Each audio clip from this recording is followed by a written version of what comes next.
사람이 죽으면 영안실로 가죠. 영안실의 온도가 4도 정도 된다고 합니다. 그런데 시신은 영하 40도에 가면 40도가 돼요. 또 사막에 50도 사막에 가면 50도가 됩니다. 시신은 스스로 자기 체온을 조절할 수 있는 능력이 전혀 없는 것이죠. 그러나 산 사람은 전혀 다릅니다. 살아있는 사람은 영하 40도에 가도 37도예요. 또 사막에 가도 37도입니다. 어디를 가든지 항상 체온은 37도를 유지하고 있죠. 우리가 겨울철에 참 신기한 것이 그래요. 영하 10도, 15도 떨어지면 공기가 얼마나 찹니까? 그런데 그 공기가 만약에 그대로 15도의 그 차가운 공기가 폐 속에 들어가면 폐가 얼어버리겠죠. 그런데 그 차가운 공기가 콧구멍을 딱 들어가는 순간에 데워져요. 그래서 우리의 폐는 아무리 추운 곳에 가도 얼지 않습니다. 코만 그런 것이 아니라 우리의 입도 마찬가지예요. 우리가 차가운 아이스크림을 먹을 때에 만일 그 아이스크림이 그대로 우리 뱃속에 들어간다고 하면 아마 난리가 나겠죠. 그런데 목구멍을 넘어가는 순간에 데워져요. 반대로 뜨거운 것을 마시면 이 목구멍을 넘어가면서 식혀집니다. 그래서 우리가 숨을 쉴 때에도 음식을 먹을 때에도 살아있는 사람은 큰 문제가 생기지 않는다는 것이죠. 신앙생활도 마찬가지입니다. 죽은 신앙은 온갖 시련과 유혹에 넘어지고 좌절하고 낭망합니다. 왜냐하면 그 신앙 자체가 죽었기 때문에 어떤 역경에 대해서 시련에 대해서 그것을 이겨낼 만한 힘이 없는 것이죠. 그러나 산 믿음은 어떤 환경과 역경 속에서도 전혀 변함이 없다는 것이죠. 왜 그러냐면 그 믿음이 살아있기 때문에 때로 많은 고난이 찾아오고 환난이 찾아온다 할지라도 내 안에 믿음이 살아있기 때문에 흔들리지 않습니다. 그렇다면 나는 어떤 신앙을 가졌을까요? 여러분은 어떤 신앙을 가졌습니까? 산 믿음을 가졌습니까? 아니면 죽은 신앙을 가졌습니까? 만일 내가 조그만 일에도 흔들린다고 하면 그것은 죽은 신앙이에요. 아니면 죽어가는 신앙입니다. 그러나 어떠한 역경과 환경 가운데서도 흔들리지 않는다면 어떠한 곳에 있든지 하나님을 바라보고 살아간다면 그것은 살아있는 신앙을 가지고 있는 사람이겠죠. 전화위복이라는 말이 있습니다. 이 전화위복이라는 말의 뜻은 화가 변하여 복이 된다라는 뜻이에요. 사실 이 화가 변하여 복이 되게 하시는 분은 누굴까요? 하나님이십니다. 성경은 우리가 성경을 읽을 때마다 깨닫는 것이 무엇이냐면 역전의 명수가 하나님이라는 것을 보게 됩니다. 이스라엘 백성들이 수많은 위기 가운데에서 항상 그 위기를 바꾸시는 분, 그분은 하나님이셨어요. 이스라엘 백성들이 믿음이 좋아서 아니면 하나님 말씀에 잘 순종해서가 아니라 하나님께서 이스라엘 백성들과 함께 하시기에 그들이 항상 그 위기를 복으로 누리게 되었던 것이죠. 비슷한 말로 세옹지마 또는 고진감래 이런 말들이 있어요. 그래서 우리는 심기일전해야 합니다. 우리가 매일매일 심기일전한다는 것은 하나님의 말씀 안에서 새롭게 살아난다는 얘기죠. 저는 처음에 이 심기일전이라고 하는 말을 그렇게 생각했어요. 마음을 세우고 일전, 우리가 전쟁에 나간다, 마음을 굳세게 해서 전쟁에 나간다 이렇게 생각했는데 한자의 뜻을 보니까 그 의미가 아니더라고요. 이전의 마음을 버리고 그리고 완전히 달라진다 이런 뜻이에요. 그러니까 이전에 우리가 죽은 믿음을 버리고 산 믿음으로 우리가 나아간다 이런 의미를 가지고 있더라고요. 우리 인생은 하나님의 섭리 가운데 있습니다. 어떤 인생도 자기가 자기 인생을 다스리는 사람 없어요. 모든 인생은 하나님의 섭리, 하나님의 일하심 속에 있다는 것이죠. 그래서 어떤 사람은 의의 병기 또는 어떤 사람은 불의의 병기로 그렇게 쓰임받는 것입니다. 중요한 것은 우리가 하나님의 뜻을 깨닫게 될 때 우리의 삶 속에 하나님께서는 일하신다는 것이죠. 우리는 흔들리지 아니하고 그 하나님의 나라를 향하여서 묵묵히 나아간다는 것입니다. 어떤 사람은 주어진 일을 잘 받아들이는 사람이 있어요. 크게 저항 없이 마땅히 해야 할 일이지 그렇게 받아들이는 사람이 있는가 하면 또 어떤 사람은 합리성을 따집니다. 그런데 이 두 가지 모습 모두 다 틀린 것이 아니에요. 그것은 하나님이 주신 성품대로 어떤 사람은 꼼꼼해서 잘 따지는 있는 사람이 있는가 하면 어떤 사람들은 그런 거 따지지 않고 하나님이 기뻐한 일이라면 그냥 행하는 사람들이 있죠. 여기서 중요한 것은 그것입니다. 바로 어떤 일을 선택하고 결정할 때 기준이 무엇이냐 하는 것이죠. 어떤 기준으로 우리가 그 일들을 행하느냐는 것이죠. 우리가 하나님의 뜻으로 행하느냐 아니면 내 뜻으로 행하느냐, 이것은 결과가 완전히 달라집니다. 우리가 똑같은 일이라 할지라도 하나님 말씀을 기준으로 하여서 우리가 나아가면 분명 하나님께서 선한 열매를 갖게 하세요. 그러나 같은 일이라도 나의 어떤 욕심, 탐욕 이것을 품고 행하게 되면 결과는 그리 좋지 않게 됩니다. 오늘 아람 나라의 영웅이죠, 나아만 장군의 이야기를 통해서 우리의 삶의 방식을 한번 점검해 보았으면 좋겠습니다.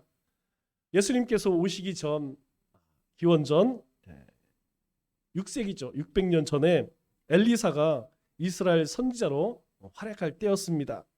우리가 알다시피 엘리사는 엘리야의 제자입니다. 엘리야는 죽음을 보지 않고 불병거를 타고 승천한 사람입니다. 성경에 단 두 사람만이 죽음을 보지 않고 하늘로 올림을 당했죠. 또 한 사람이 누굽니까? 에녹이죠. 에녹은 셋의 후손입니다.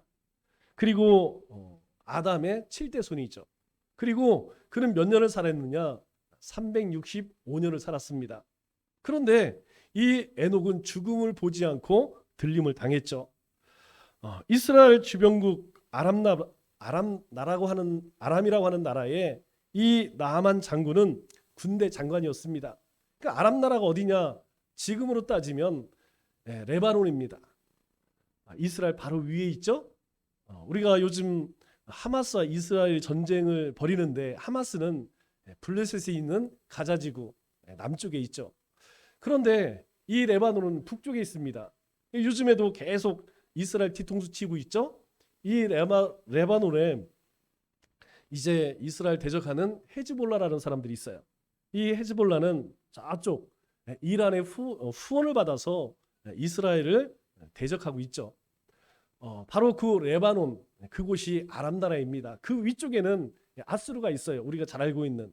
그런데 이 지역은 이전에 어떤 나라였냐면 히타이트 제국이라고 하는 그런 나라였습니다. 이 히타이트 제국이 왜 중요하느냐? 바로 처음으로 철기 무기를 만들었던 나라예요. 당시 청동기 무기와 이 철기 무기는 비교가 되지 않습니다. 아무리 청동기로 좋은 무기를 만들어도 철로 만든 무기를 뚫을 수 없어요. 그 후손들이 바로 아수르와 아람이라는 것이죠. 그렇기 때문에 이들 나라는 전쟁에 아주 용감한 그런 나라들이었습니다. 이 나아만 장군은 위기에 처한 조국을 구한 영웅으로 이 아람 나라에서는 최고의 대접을 받던 그런 사람이죠. 우리나라에도 그와 비슷한 사람이 있어요. 바로 성웅, 이순신 장군이죠. 얼마 전에 영화에 나왔는데 이 이순신 장군이 이런 임진왜란 때에 정말 혁혁한 공을 세웠죠. 거의 임진왜란을 종식시킬 수 있었던 것이 이순신 장군이 있었기 때문입니다. 왜냐하면 이미 저 평양까지 전부 점령을 당했어요. 그런데 전쟁을 지속하기 위해서 뭐가 필요할까요? 군량비가 필요합니다.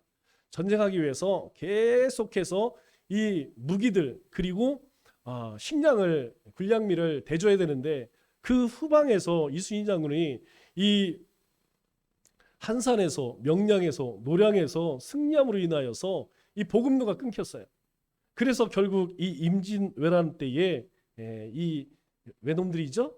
저 일본 놈들이 도망갈 수밖에 없었던 것이죠. 그래서 우리나라에서 이순신 장군은 거의 영웅입니다. 마찬가지로 아랍 나라에서 이 나아만 장군은 그런 영웅이었던 것이죠. 그런데 어느 날 이 나아만 장군이 나병에 걸렸어요. 요즘에는 나병을 한센병이라고 하죠. 그런데 순 우리말이 뭐라고 이야기했습니까? 문둥병이라고 그래요. 문둥병. 문둥병은 무엇이냐면 뭉개지는 병이다. 순 우리말이죠.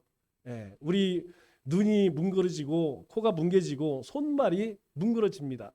여러분들이 검색에 찾아보시면 이 문둥병에 걸린 사람은 형체를 알아볼 수 없어요. 이 손가락이 없습니다. 다 녹아져 있어요. 입술, 코, 눈썹 없습니다. 다 녹아져 있어요. 그렇게 무서운 병이죠. 제가 어렸을 때 초등학교 때 저는 이 나병 환자들을 보았어요. 그때 우리 충청도에서는 우리 동네에서는 그런 나병 환자를 뭐라고 불렀냐면 봉액이라고 불렀습니다. 역시 여러분은 아마 들어본 적이 없을 거예요. 옛날 사투리겠죠.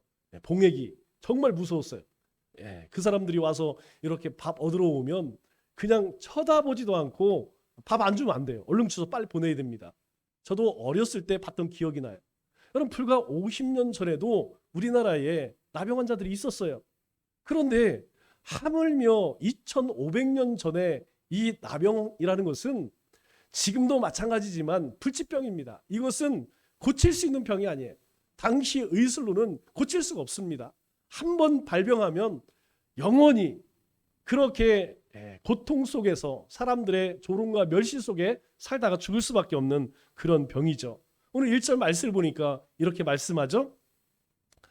아람 왕의 군대 장관 나아만은 그의 크고 존귀한 자니 그가 하나님께 은혜를 입어서 큰 구원을 이루었다 이렇게 이야기합니다. 그러니까 그가 큰 용사가 될 수 있었던 것, 그가 하나님의 은혜를 입을 수 있었던 것은 이미 하나님께서 그 전에 어떤 일들을 하셨어요. 그 일이 무엇이냐면 이렇게 이야기합니다. 이는 여호와께서 전에 그에게 아람을 구원하게 하셨음이라. 그러니까 이 아람 장군이 아람 나라의 영웅이 될 수 있었던 것은 보이지 않는 하나님의 손길이 그의 그 삶 가운데 역사했다는 것을 알 수 있는 것이죠. 여러분 우리의 삶도 다름이 없습니다. 우리가 수고하고 열심히 사는 것 같지만 사실은 우리 뒤에서 하나님께서 이 도우시는 손길이 있기 때문에 오늘 우리가 숨을 쉬고 세상 가운데에서 하나님의 자녀로 살아갈 수 있다는 것이죠. 그런데 큰 용사이면 무엇하겠습니까? 나병 환자라는 거예요. 불치병에 걸려서 이제 더 이상 그는 영웅이 아니라 사람들의 조롱과 모욕을 당할 수밖에 없는 그런 병에 걸렸다는 것이죠. 그런데 이 나아만 장군은 이스라엘에서 포로로 잡아 종살이 하고 있던 어떤 여자아이를 통해서 엘리야에 대한 소문을 듣게 됩니다. 2절로 4절 말씀을 보니까 이렇게 이야기하죠. 전에 아람 사람이 떼를 지어 나가서 아마 이 아람 나라가 북이스라엘 또 남유다를 침공한 적이 수도 없이 많죠. 그때에 어떤 소녀를 하나 잡아왔어요. 그런데 그 소녀는 이스라엘 가운데에 남유다 가운데에 선지자 엘리사에 대한 이야기를 잘 알고 있었습니다. 그래서 그가 그 여주인에게 이르기를 뭐라고 이야기합니까? 우리 주인이 계신 그곳에 선지자가 있는데 그 선지자에게 가기만 하면 지금 그 병, 그 불치병, 나병을 충분히 고칠 수 있습니다. 그렇게 이야기를 하죠. 우리가 나아만 인생에서 어찌 보면 가장 큰 역할을 한 사람이 누구냐면 바로 이 소녀입니다. 만일 이 소녀가 이야기하지 않았다면 나아만 장군은 결코 자신의 그 나병을 고칠 수 없었겠죠. 이 어린 소녀 하나, 이 어린 소녀 하나의 역할로 인하여서 결국 그가 엘리사를 찾게 됩니다. 하나님께서는 우리에게도 어떤 역할을 맡기셨어요. 하나님께서는 우리의 한 사람 한 사람을 이 땅 가운데 살아갈 때에 하나님의 나라를 위해서, 주님의 몸된 교회를 위해서, 복음을 위해서, 하나님의 영광을 위해서 우리에게 어떤 역할을 맡기셨다는 거예요. 여러분, 이것을 다른 말로 뭐라고 이야기합니까? 사명이라고 이야기하죠. 사명이 있는 인생과 사명이 없는 인생은 그 사는 방식이 다릅니다. 사명이 있는 인생은 비록 종살이하고 있지만 그곳에서 하나님의 영광을 드러낸다는 것이죠. 우리는 그것을 깨달아야 합니다. 우리에게 하나님이 어떤 역할을 맡기셨다면 우리는 우리의 삶을 통하여서 어떤 것을 알릴 수 있어야 돼요. 왜냐하면 이 종살이하던 여종도 어떻습니까? 이 나만 장군에게 아주 큰 역할을 하게 되죠. 우리는 좋은 소식을 전하는 역할을 할 수도 있고 나쁜 소식 또는 가짜 뉴스를 전하는 그런 역할도 할 수 있다는 것이죠. 그러나 분명한 것은 하나님께서는 우리의 역할을 악한 일에 쓰시려고 부르지 않았다는 것입니다. 하나님 나라와 선한 일을 위해서 우리를 부르셨다는 것이죠. 그랬더니 아람 나라 왕이 이제 나서게 되죠. 왜냐하면 소녀로부터 그런 이야기를 듣고 나만 장군이 왕에게 나가서, 주인은 왕이죠, 왕에게 나가서 이스라엘 나라에 이러한 사람이, 이러한 선지자가 있다고 하더이다, 그렇게 이야기하니까 그 나라의 영웅 같은 이 나만 장군을 모른 척할 수 없죠. 그래서 5절 6절 말씀을 보니까 아람 왕이 이제 이 이스라엘의 왕에게 편지를 보냅니다. 그 편지의 내용이 무엇입니까? 당신 나라에 우리 이 민족의 영웅인 나만 장군을 보내니까 당신 나라에 이르거든 그 나병을 꼭 좀 고쳐주세요. 이 편지는 사실 편지이기는 하지만 협박에 가까운 것이죠. 왜냐하면 군사적으로는 이 아람 나라가 훨씬 더 강대했습니다. 그리고 수시로 와서 약탈해 갔죠. 이 약소한 이스라엘 백성들이 이러한 편지를 받았을 때에 결코 피할 수가 없는 것이죠. 그런데 중요한 것은 이 아람 나라 왕이 왜 이런 편지를 써줬을까요? 그것은 이 나만 장군이 그만큼 중요한 사람이었다는 것이죠. 그는 이 왕에게까지도 인정받고 신뢰하는 사람이었다는 것입니다. 오늘 우리가 이 땅 가운데 살아갈 때에 과연 나는 얼마만큼 인정받고 있냐는 것이죠. 나는 얼마나만큼 신뢰받고 있냐 하는 것입니다. 나는 하나님과 사람들에게 그만큼 인정받고 신뢰하느냐, 이것은 우리가 빛으로 소금으로 살아가는 데에 아주 중요한 일입니다. 이 편지를 받은 이스라엘의 당시 왕이 여호람인데 이 여호람 왕은 큰 근심에 쌓이게 되죠. 7절 말씀을 보니까 이렇게 이야기합니다. 내가 사람을 죽이고 살리는 하나님이냐? 내가 어떻게 사람을 죽이고 살리는 하나님이냐? 내가 어찌하여서 그 나병에 걸린 사람을 내가 고칠 수 있겠느냐? 이것은 분명 저 아람 나라가 우리에게 시비를 걸어서 이걸 빌미로 해서 우리를 침략하려고, 우리를 약탈하려고 하는 이 수작이다, 이렇게 생각했던 것이죠. 그럴 수밖에 없죠. 아니, 당시에 무슨 의술이 있어서 이 나병 환자를 고칠 수 있겠습니까? 그런데 나병 환자를 보낸다는 것은 너희가 못 고치면 내 가만두지 않겠어, 이런 협박으로 그렇게 들릴 수밖에 없죠. 그런데 이 아람 왕은 어떤 사람이냐? 우리가 그것을 좀 알아야 돼요. 이 아람 왕은 아버지가 여호사밧입니다. 여호사밧은 유다의 19명 가운데에 단 8명 뿐인 의로운 왕 중에 한 사람이었다는 것이죠. 아버지는 그 이스라엘 땅에 남아있던 모든 산단들, 우상 숭배하는 것을 전부 회파하고 하나님을 섬기했던 사람입니다. 그런데 이 여호람은 왕위에 오르자 어떤 일을 벌이느냐? 아버지를 쫓아서 그런 종교 개혁을 했던 대신들을 일단 다 죽입니다. 뿐만 아니라 자기 왕위를 위협하는 동생들조차도 다 죽이죠. 더 악한 것은 무엇이냐면 우리가 북이스라엘의 가장 악한 왕이 누굽니까? 아합 왕이죠. 그의 아나 아내 이세벨이죠. 이 아합과 이세벨의 딸인 아달랴와 혼인을 맺어요. 뭐 하겠다는 것이죠? 이제는 더 이상 하나님 섬기지 않고 우상 섬기며 악한 일 하겠다는 것이죠. 그런 왕이 누구였냐면 이 여호람 왕이었습니다. 그런데 그렇게 이 이스라엘 왕이 두려움에 떨고 있다는 소식을 엘리야가 듣게 됩니다. 8절 말씀을 보니까 이렇게 이야기하죠. 하나님의 사람 엘리야가, 그냥 엘리야라고 하지 않습니다. 하나님의 사람 엘리야가 왕이 옷을 찢었다함을 듣고 왕에게 이제 무엇을 이야기하냐면, 왕이 어찌하여서 옷을 찢습니까? 아니, 그러한 문제 때문에 왜 두려워합니까? 왜 떨고 있습니까? 그것이 무슨 대수이겠습니까? 그가 이스라엘 중에 선지자 있는 줄을 알리이다. 이 땅에 하나님이 함께하는, 하나님의 그 살아 역사하심을 보여줄 수 있는 선지자가 있지 않습니까? 두려워하지 마십시오. 그거 아무 문제도 아닙니다. 그렇게 이야기해요. 여러분, 이런 것이 진짜 배짱이죠? 네, 뭐 세상에 나아가서 큰 소리 치는 것이 배짱이 아니라 이런 믿음의 배짱이 있어야 되죠.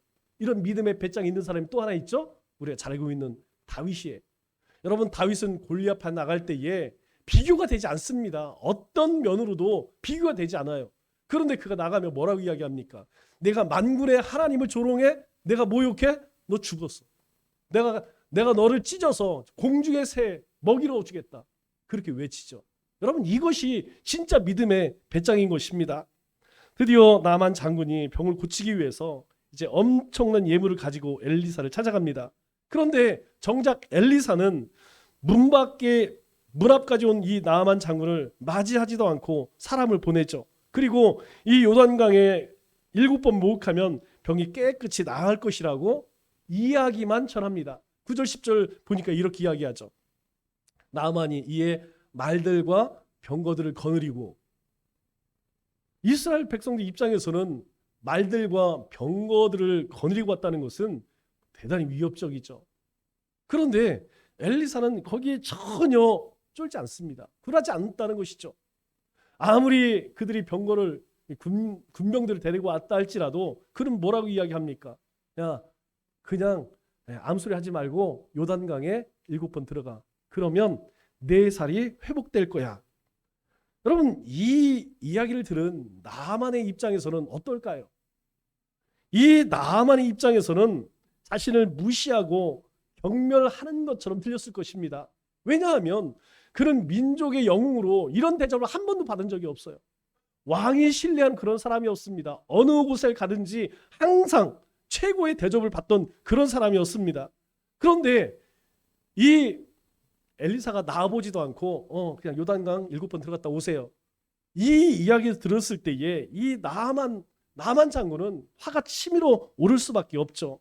더구나 일국의 장관이 국왕의 친서를 들고 찾아갔는데 얼굴을 보이지 않고 고작 한다는 말이 요단강에 가서 목욕만 하고 하라. 정말 화가 치밀어 오를 수밖에 없는 것이죠. 그래서 12절에 이렇게 이야기합니다. 그가 뭐라고 이야기합니까? 분노하여 떠나니. 아니, 우리 땅에 다메섹에는, 우리나라에는 강이 없어? 그런데 요 조그만 시냇물 같은 요 조그만 요단강에 들어가라고? 그는 분노에 차서 그냥 떠나버리기로 작정을 하죠.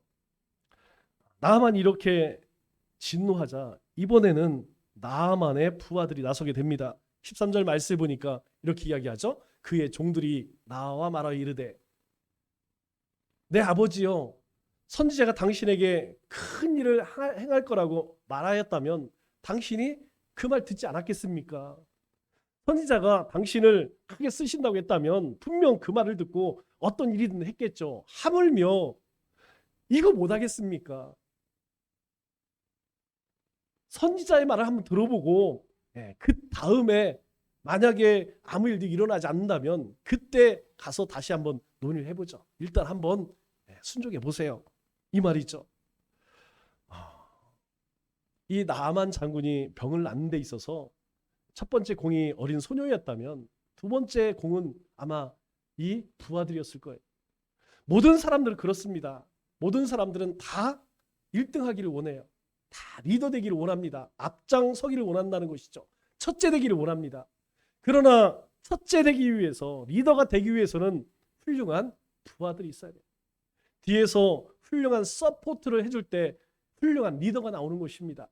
많은 사람들은 그것 보지 않아요. 무엇만 봅니까? 리더십의 능력만 바라본다는 것이죠. 그러나 리더십의 능력은 어디서 나옵니까? 바로 이와 같은 나만의 부하들 같은 이런 사람들 뒤에서 이런 좋은 조언들을 해줄 때에 좋은 리더십이 나오는 것이죠. 어떤 사람은 리더로 부르는 사람이 있어요. 어떤 사람은 뒤에서 그렇게 섬겨주는 사람이 있습니다. 이렇게 섬겨주는 사람, 뒤에서 그렇게 도와주는 사람이 있을 때에 리더가 바로 세움받게 되는 것이죠. 그때에 이제 나하만은 생각을 바꾸어서 요단강을 향해 나갑니다. 그리고 엘리사가 시킨 대로 그렇게 했더니 병이 낫게 되죠. 그것도 어린아이 피부처럼 고와지게 되었습니다. 14절 말씀을 보니까 성경은 이렇게 이야기하죠. 나하만이 이에 내려가서, 내려가려고 하지 않았습니다. 그런데 부하들이 속는 셈 치고 한번 해보세요. 한번 해보세요. 그 조언을 듣고 내려갔더니 하나님의 사람의 말대로, 하나님이 함께하는 사람, 그 사람의 말대로 요단강에 7번 몸을 씻었더니 깨끗하게 누구와 같이? 어린아이 살과 같이 그렇게 완전하게 회복이 된 것이죠. 이 병이 나은 나하만은 엘리사에게로 되돌아가서 이렇게 말합니다. 15절 말씀을 보니까 내가 이제 이 이스라엘 외에 어떠한 신도 없는 줄 내가 이제 알았습니다. 이 말의 의미가 뭡니까? 내가 온갖 여러 가지 일들, 전장을 누비면서 수많은 일들을 행했지만 내가 오늘 비로소 깨닫습니다. 이 온 땅 가운데는, 온 세상 가운데에 오직 하나님은 여호와 하나님 그분밖에 없는 줄 내가 오늘 비로소 깨달았습니다. 그리고 그 가져온 예물을 드립니다. 나하만 장군은 자신의 병을 고쳐준 이스라엘의 하나님을 칭찬해요. 하지만 성경은요, 오히려 나하만 장군의 순종을 칭찬하고 있습니다. 나하만 장군은 일국의 최고위급 장군이었습니다. 그를 대하는 이 엘리사 선지자의 태도는 어떻게 보면 건방지기 짝이 없죠. 그러면 궁금한 게 하나 있어요. 왜 엘리사는 굳이 그렇게 했을까? 그냥 다른 일들을 행했던 것처럼 하나님의 이름으로 그냥 그 병을 그냥 없앨 수도 있었어요. 그런데 왜 굳이 그렇게 했을까요? 여기 중요한 것이 무엇이냐면 하나님의 은총을 받으려면 인간의 모든 자존심을 내려놓고 겸손의 함을 우리에게 알려주시는 거예요. 여러분, 교만한 사람이 하나님의 은총을 입을 수 있을까요? 왜 예수님께서는 부자가 천국에 들어가는 것이 낙타가 바늘길을 들어가는 것보다 어렵다고 말씀할까요? 물질이 있으면요, 권세가 있으면, 자신이 믿을 구석이 있으면 결코 하나님 앞에 겸손해지 못. 여러분, 조금 많이 알고 똑똑하고 지식 있어 보세요. 하나님 말씀에 순종할까요? 아닙니다. 여러분, 똑똑한 사람이 하나님께 순종하는 게 아니에요. 똑똑한 사람들은 그 말씀을 가지고 사람을 비방하고 비난하고 정죄합니다. 겸손한 사람이, 하나님 앞에 철저히 엎드리는 사람이 하나님의 은혜를 입는다는 거예요. 오늘 우리가 하나님의 말씀을 들을 때에 그 말씀을 내가 겸손히 나에게 주시는 말씀이구나 라고 아멘으로 받아들일 때 내 삶 속에 하나님의 역사, 하나님의 살아계심의 역사를 경험하게 되는 것이에요.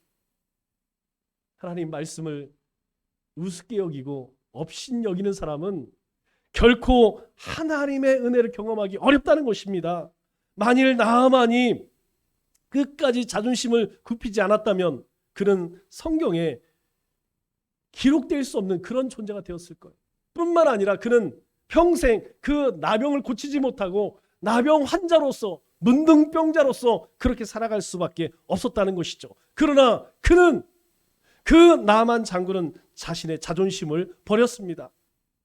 그리고 하나님의 사람 엘리야의 지시를 따름으로써 하나님의 큰 은총을 얻게 되었다는 것이죠. 하나님의 은총은 하나님의 말씀대로 실천해 보지 않고는 그 결과를 알 수 없다는 거예요. 하나님께서 이미 우리에게 믿음을 주셨어요. 은혜를 주셨습니다. 그리고 수많은 말씀들을 주셨어요. 여러분, 이 말씀을 붙들고 순종하지 않는 한 우리는 그 하나님의 기적을, 하나님의 살아계심을 경험할 수 있을까요? 없다는 것이죠. 기도하라는 것입니다. 그러면 하나님이 응답하시겠다는 거예요. 크고 놀라운 비밀을 보이시겠다는 거예요. 내가 믿음을 가지고 꿈꾸라는 거예요. 그러면 하나님께서 꿈을 이루시겠다는 것입니다. 하나님께서 우리의 연약함이 있어요? 내어놓으라는 것입니다. 맡기라는 것이에요. 너희 고민이 있느냐, 근심이 있느냐, 하나님께 내어놓으라는 것이에요. 하나님이 예배하라는 것입니다. 그러면 내가 너와 함께 하겠다는 거예요. 하나님의 말씀을 붙들고 우리가 행하지 아니하면 그 어떤 결과도 우리는 얻을 수 없다는 것입니다. 나만 장군은 엘리사가 시키는 대로 행한 뒤에 비로소 엘리사의 능력을 인정하고 하나님을 칭찬하게 된 것이죠. 그의 뒷이야기는 알려지지 않았습니다. 하지만 이후에도 이 나아만은 하나님의 존재를 인정하고 그분을 찬양하는 인생을 분명 살았을 거예요. 왜 그럴까요? 그는 나병에 걸리기 이전 그가 이 아람 나라의 영웅이 될 때에 하나님이 이미 그의 인생 속에서 개입하셨다는 거예요. 그가 위대한 그런 영웅이 될 수 있도록 그런 전장에 싸울 때에 하나님께서 이미 개입하셨다는 거예요. 무엇을 의미합니까?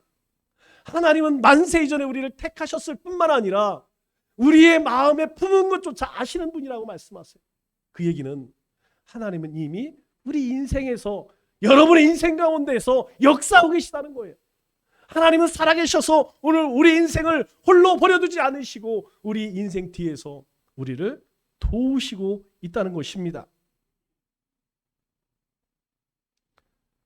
이방인 나아만 장군은 하나님을 칭찬하는 사람으로 후세에 전해지고 있습니다.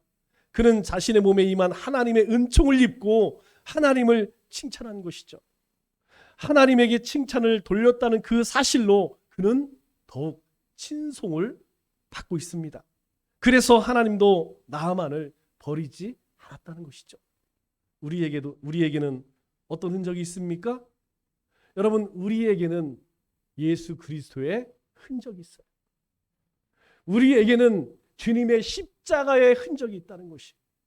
우리가 그 주님을 바라보고 순종한다면 우리의 삶 속에서도 이러한 놀라운 기적을, 역사를 경험하게 된다는 것이죠.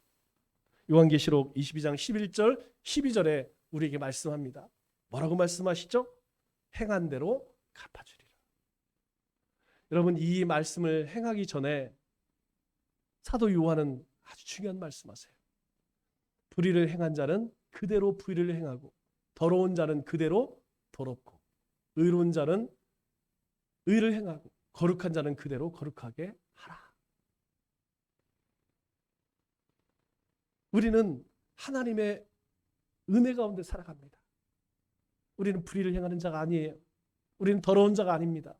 우리는 거룩하고 의로운 사람. 그렇게 하라. 그러면 행한 대로 갚아주리라. 만일 그러지 못한다면 우리에게 뭐라고 말씀하시죠? 13, 14절 보니까 이렇게 이야기합니다. 자기 두루마리를 빠는 자는 복이 있으니 자기 두루마리를 빨라는 거예요. 여러분, 가서 세탁하라는 이야기일까요? 아닙니다. 다시 세례 받으라는 거예요. 물 세례 받으라는 것이 아닙니다. 성령 세례를 받으라는 거예요. 다시 회개하라는 거예요. 혹 너희가 그렇게 하지 못하고 있다면, 행한 대로 하나님 갚으시는데 내가 하나님 앞에 그렇게 살아가지 못한다면, 그리스도의 흔적을 가지고 순종하는 삶을 살아가지 못한다면 빨리 너희 두루마기를 빠르라는 거예요. 회개하라는 것입니다. 돌이키라는 것이죠. 왜요? 이는 그들이 생명나무의 성에 들어갈 권세를 얻게 하시기 위함이라는 거예요. 왜 제사보다 순종이 나을까요? 왜 듣는 것이 수양의 기름보다 나을까요? 그래야만 하나님의 영광이 드러나기 때문입니다. 이것이 하나님께서 우리를 부르신 이유라는 것이죠.